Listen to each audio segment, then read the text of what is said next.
हाय, मी प्रीती. माझ्या हसलिंग आयुष्यात तुम्हा सर्वांचे पुन्हा एकदा स्वागत. जिथे मी स्टोमा बॅगसोबतचा माझा एक रँडम दिवस तुमच्याबरोबर शेअर करत आहे.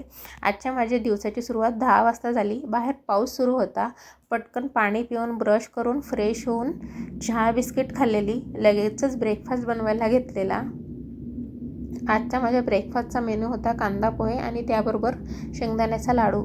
बॅगेत आलेला आउटफिट फ्लश करून हँड सॅनिटायझेशन करून रिफ्रेश झाले. वॉकिंग करायला जमलं नाही आज. परत भूक लागली म्हणून मी बनाना खाल्लेला. बाहेर पाऊस सुरूच होता. स्वयंपाक बनवलेला भात, कढी आणि मुगाची उसळ. जेवण केल्यानंतर मी मेडिसिन घेतलेली.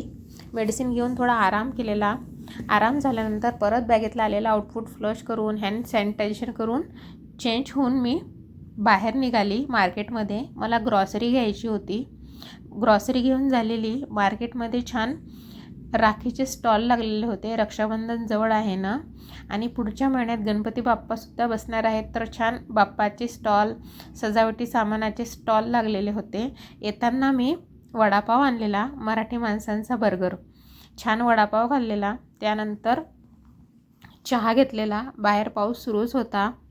परत बॅगेत आलेला आउटफिट फ्लश करून हँड सॅनिटायझेशन करून स्वयंपाकाला लागली. आज सनसेट होऊन गेला होता. माझा जेवणाचा मेनू होता वरण चकुली, त्यावरती तूप. जेवण करून मी मेडिसिन घेतलेली आणि मुखवास खाल्लेला. असा होता आजचा माझा दिवस. That's it for today. Bye.